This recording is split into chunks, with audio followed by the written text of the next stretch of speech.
Frères et sœurs bien-aimés, alors que nous célébrons d'un seul coup la sainteté de tous nos frères et sœurs au ciel, l'appel à cette vie bienheureuse de la sainteté retentit partout sur la terre avec force. Le Père vicaire général a souligné hier que l'époque où nous sommes exige de nous une vie de sainteté. Eh bien oui, et l'Esprit me pousse à abonder dans ce sens en cette fête. Sous l'occupation allemande, un prêtre allemand s'est retrouvé dans une situation tout à fait sidérante. Le père Franz Stock, c'est son nom, fut nommé aumônier de prison parisienne et des condamnés à mort qu'on conduisait au peloton d'exécution au Mont Valérien à Suresnes, dans les Hauts-de-Seine. En effet, curieusement, l'occupant permettait qu'on apporte un soutien spirituel à ces Français condamnés à mort pour leur résistance.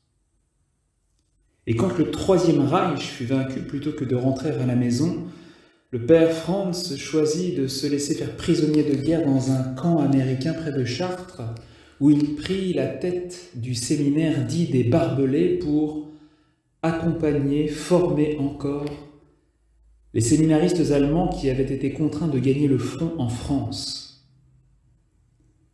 Le père Franz Stock est une figure magnifique, un ange en enfer, l'un de ces artisans de paix, de ces doux au cœur pur, miséricordieux. Il fut à la fois témoin de l'horreur du mal et de la splendeur du bien. Il fut profondément touché par la beauté qu'il découvrit dans l'âme des courageux Français qu'il côtoya tout le long de son ministère improbable. La sainteté germait et fleurissait partout. Le livre de l'Apocalypse aujourd'hui nous parle des saints qui viennent de la grande épreuve. La grande épreuve. Eh bien, le 26 avril 1947, le père Franz fit un discours visionnaire et prophétique que vous retrouverez facilement sur Internet et dont j'aimerais citer plusieurs passages qui montrent que la grande épreuve ressurgit, époque après époque, qu'elle ressurgit aujourd'hui. Plus la crise est profonde, dit-il, plus elle met sans dessus-dessous les valeurs fondamentales de l'existence humaine. Beaucoup de choses aujourd'hui sont sur le point de s'effondrer, d'éclater. Les convictions héritées du passé s'estompent et les hypothèses les plus incongrues trouvent des adeptes. Nous savons bien que les masses humaines d'aujourd'hui sont plus éloignées du christianisme que ne le furent les païens des terres inexplorées. Le temps des grandes persécutions peut ressurgir de nouveau, où les chrétiens seront déclarés ennemis par excellence de l'humanité. La possibilité du martyre réclame de nous un retour aux sources, à l'esprit du temps où le sang des martyrs se mêlait quotidiennement au vin de l'Eucharistie. Face à une époque paganisée, l'Église redevient missionnaire. Notre siècle voit triompher les haines. Il est anarchique, révolutionnaire. Voit s'enchaîner les catastrophes. Il entasse ruine sur ruine, dans les villes comme dans les âmes. Ainsi, enfin, notre siècle a deux pôles. L'un nous pousse vers l'apostasie, c'est-à-dire le reniement silencieux ou public et explicite de la foi du Christ. Notre siècle a deux pôles. L'un nous pousse vers l'apostasie, l'autre vers la sainteté.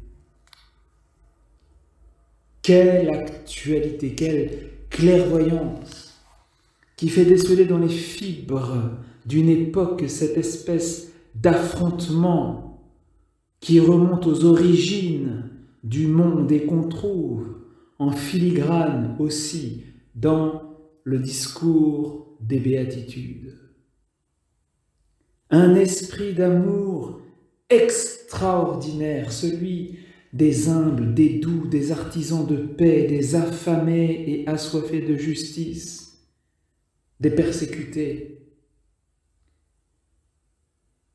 des miséricordieux, un esprit d'amour extraordinaire qui doit faire face à l'esprit du mal et aux dégâts qu'il entraîne toujours, la misère, la guerre, les disputes, les insultes, la persécution des chrétiens, etc.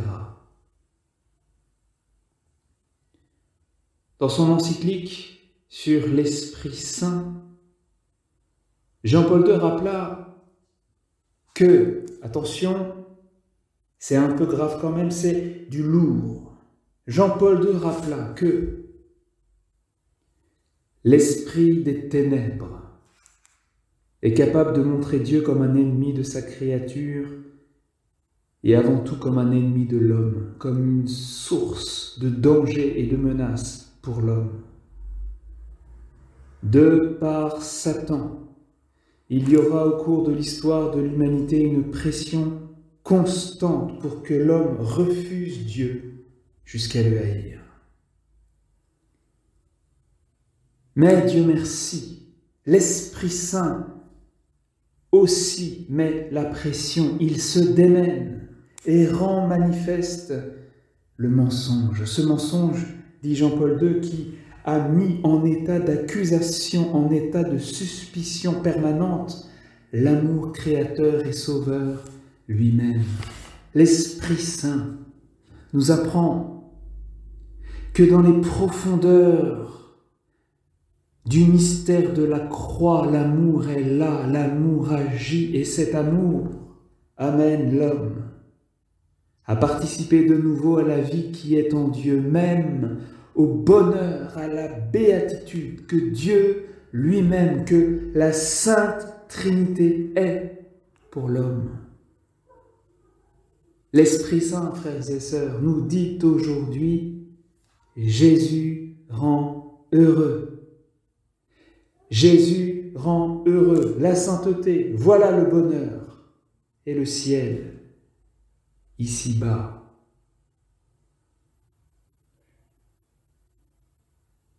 Dans l'Apocalypse, encore, il a été plusieurs fois question du sceau. Le sceau qui imprime la marque du Dieu vivant, la marque sur le front des serviteurs de Dieu. De quoi s'agit-il? Eh bien, c'est le sceau dont l'Esprit Saint vous a marqué, et moi, avec vous, le jour de votre baptême, puis de votre confirmation.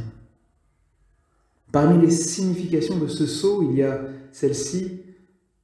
Le sceau exprime notre appartenance à Dieu. Nous sommes ses enfants, nous sommes ses témoins, nous sommes à son service. Ce sceau indique que, mus par l'esprit d'amour qui nous a convaincus, qui nous a guéris du soupçon contre Dieu, nous avons choisi d'appartenir totalement à Jésus et de nous mettre à son service pour toujours.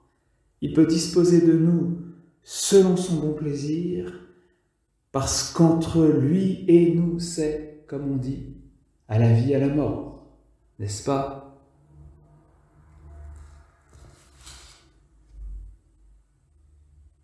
Bien que l'occupant nazi l'ait placé là, le père Franz Stock ne fut évidemment pas l'un des rouages du système totalitaire.